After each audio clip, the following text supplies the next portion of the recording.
younger than the other players. 2 months earlier, SCA had claimed the 13 and under Amateur Athletic Union, AAU, national title, fueling talk that Barrett's assemblage of young stars was among the best ever. SCA's opponent that day, the Inland Stars, was considerably less distinguished, and its coach, Joe Keller, paled in comparison to the mighty Barrett.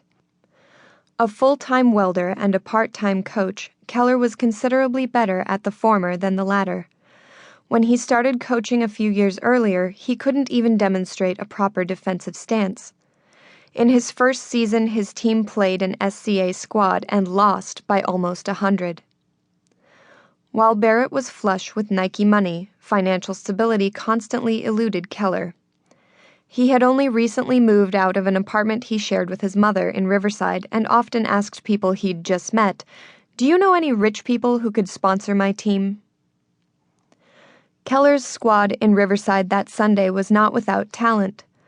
Forwards Lance and Eric Soderberg, the sons of former Kentucky player Mark Soderberg, were capable players and would go on to earn college scholarships, as would the Inland Stars' best guard, Josh Dinage. But they were no match for SCA's kids, and the swagger of Barrett's players was unmistakable as they entered the gym in matching Nike sweatsuits. Keller's players, dressed in yellow uniforms he had borrowed from another coach, were already warming up when Barrett and the SCA kids arrived. They stopped and watched as fans streamed down from the bleachers to greet the recently crowned national champions. Basketball games are often framed as battles between coaches, as if the players on the floor are chess pieces easily manipulated by the men on the sidelines. At the youth level, this is an especially foolish line of thought. Kids make mistakes.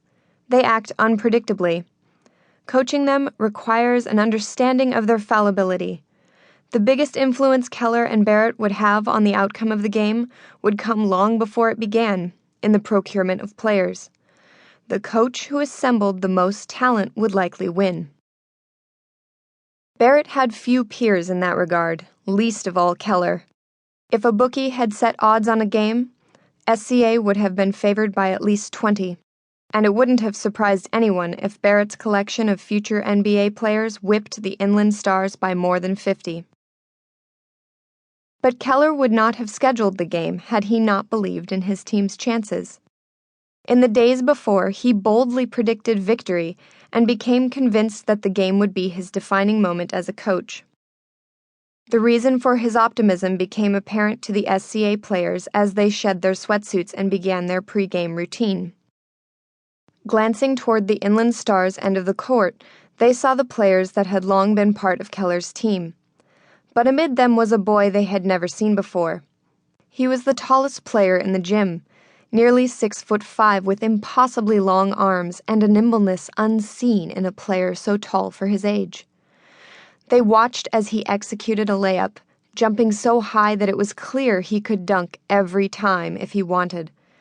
In a bit of showmanship scarcely seen from a player so young, he repeatedly surged upward toward the basket and, just as everyone anticipated him slamming the ball home, merely dropped it through the rim. He was letting the crowd and the SCA players, most of whom could not yet palm a basketball, know that dunking came so easily to him that he'd grown bored with it. Questions about this boy spread quickly around the gym. Who was he? Where had he come from? Was he really the same age as the other players? Answers emerged slowly, passed from one person to the next in hushed tones. Keller had unearthed him after hearing rumors of a prodigal talent on the blacktops of San Bernardino.